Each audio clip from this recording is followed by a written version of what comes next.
Magandang araw! Ngayon nga po ibigay po natin ang magiging game schedule sa January 21, 2025 sa PVL All Filipino Conference 2025. At syempre, bigyan natin ng konting preview kung anong team ang posibleng manalo sa maghaharap-harap na ito.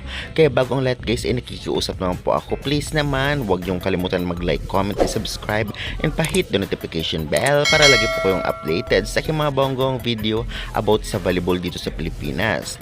Karamihan sa aking manonood hindi pa rin subscribe for more updates. At sa ngayon nga, ibigay po muna natin ang magiging game schedule sa January 21, 2025 at syempre saan ito mapapanood at saan ang venue nito. Atin ang simulan, narito po. Una nga maghaharap sa January 21, 1:30 PM, Galleries Tower High Risers versus Signal HD Spikers. Venue po nito ay sa Phil Sports Arena. Second game naman, Capital One Solar Spikers versus Creamline Cool Smashers, 4 PM. Venue nito ay sa Phil Sports Arena pa rin. At ang last game naman magaganap 6:30 PM, Petrogas Angels versus Cherry Tigo Crossovers. At ang venue pa rin ay sa Phil Sports Arena. Saan ito mapapanood? Mapapanood po ninyo ito sa mga sumusunod. Meron po sa cable kung may cable kayo sa iyong bahay, sa Channel 1 Sports or 1 Sports Plus. Minsan nagla-live sila, minsan hindi. Kaya naman tune in na lamang at i-check nyo. Meron po sa mga application ng Signal at Pilipinas Live. I-download nyo lamang po ang application at mag-register. May kunting bayad, ngunit sulit naman. At meron din po sa Google. Libre lamang po siya basta may internet.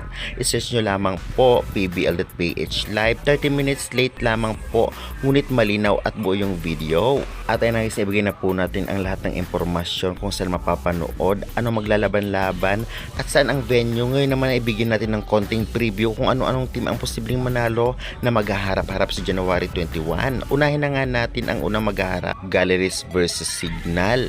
Kitang-kitang sa standing mas lamang ang Signal, kaya napakalaki ng chance na manalo ang Signal, ngunit marami ang nawala sa kanila kagaya na lamang ni Riri at Cesc Molina. At alam naman natin malaking kawalan ito sa Signal, ngunit ang Galleries naman ay halos lahat mga veterans player din ang maglalaro.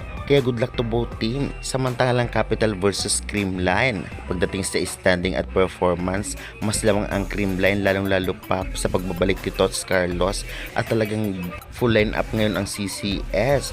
Kaya good luck na lamang sa Capital One. Kaya guys, sa tingin ninyo, anong team mananalo? Samantalang sa last game naman, Petrogas versus Cherry Tigo. Sa standing at performance, for me, mas lamang ang Petrogas. Lalong-lalo pa sa pagbabalik sa first six ni Mayla Pablo at ni MJ Phillips na naglalaro na. Inaabangan din ang paglalaro dito sa Cherry itong si Risa Sato. Kaya good luck to both teams. Kaya guys, excited na ba kayo sa January 21 na maghaharap-harap? Sa tingin ninyo, ano-anong team mananalo? I-comment nyo na yan at huwag kalimutan mag-like and subscribe for more updates.